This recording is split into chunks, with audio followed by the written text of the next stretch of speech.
Isang magandang araw po sa inyo lahat at narito po tayo. Ito po ay may kaparehas na title dati, The Sacrifice of Atonement, pero ito ay isang panibago pong pagdaragdag at panibagong lesson. Romans chapter 3 verse 21 to 26. Ano po? Ano pong sabi? But now the righteousness of God without the law is manifested, being witnessed by the law and the prophets. Even the righteousness of God, which is by faith of Jesus Christ, unto all and upon all them that believe, for there is no difference. Alam niyo po, napakalaga po nung sinasabi po rito ng Bible, ano po, na tayo po ay sa katwiran ng Diyos ay nahayag, ano po, yung batas niya, no? Yun po yung marker na kung anong gusto ng Diyos sa ating pong buhay.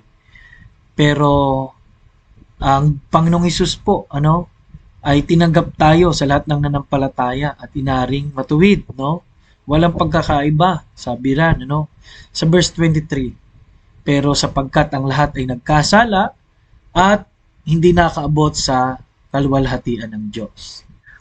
Being justified freely by His grace through the redemption that is in Christ Jesus.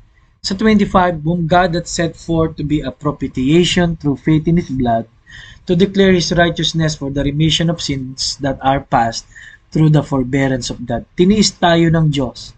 Kinuha niya ang pagkaasala. To declare, I say, at this time His righteousness, that He might be just and the justifier of him which believeth in Jesus. At upang italaga na tayo'y matuwid dahil siya'y namatay, tayo'y inaring ganap. Ano po?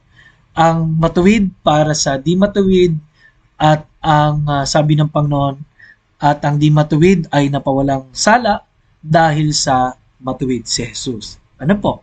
So, alam niyo po, yan po ang ibig sabihin ng atonement. No? Dahil sa harap po ng Diyos, ang kalagayan po ng tao ay ito lagi na natin napapag-usapan. Pero ang kalagayan po ng tao sa harapan ng Diyos ay guilty. Guilty. Ano po? Number 1 is guilty.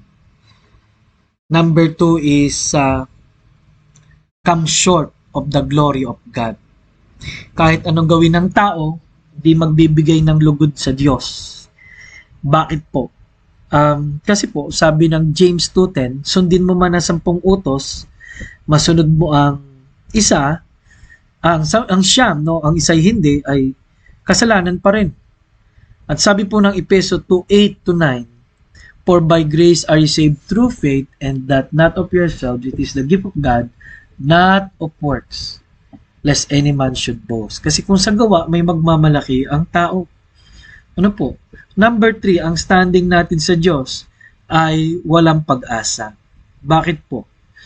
Kasi po walang pwedeng magbayad na katulad ni Jesus dahil makasalanan tayo at nakakaisip, nakagawa, nakasalta, nakamana at bilang tao ay nasa mundong makasalanan.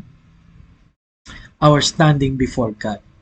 Now, it is called missing the mark. Ano po ang missing the mark? Parang sa isang nagsushoot po ng araw, no? Yung pana po ay hindi po tumama doon sa bullseye. Bakit po?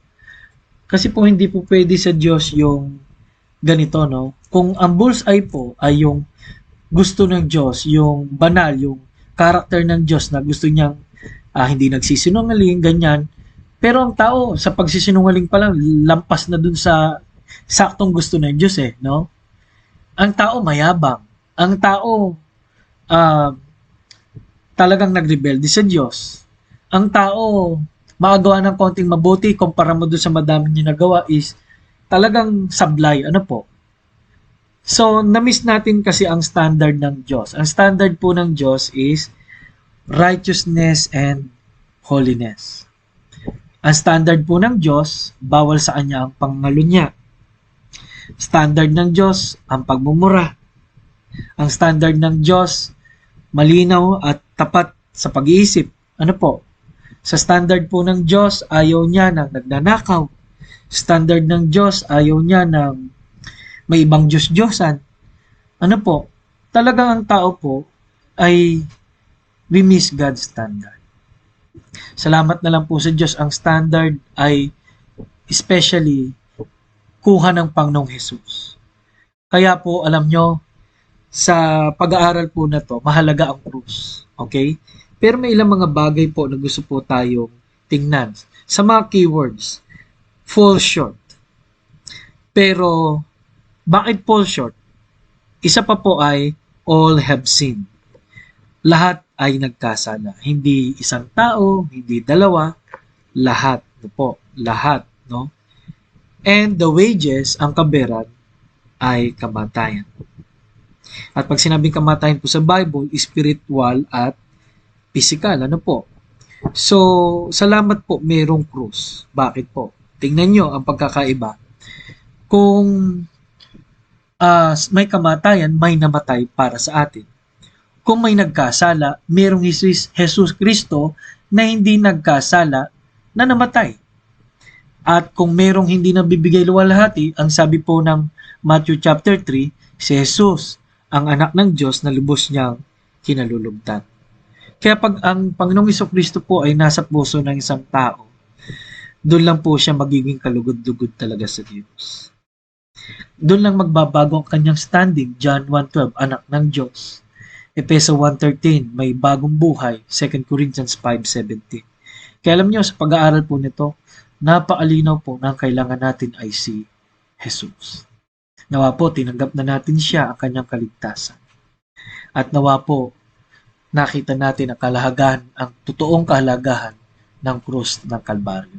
Ako po humingi ng pasensya dahil parang paminsan may ulit na nasasabi, pero alam niyo, maganda yung nauulit, maganda po yung nalilinaw.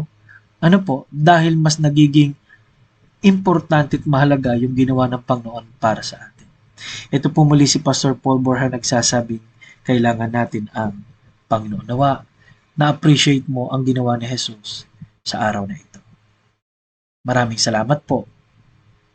Papuri po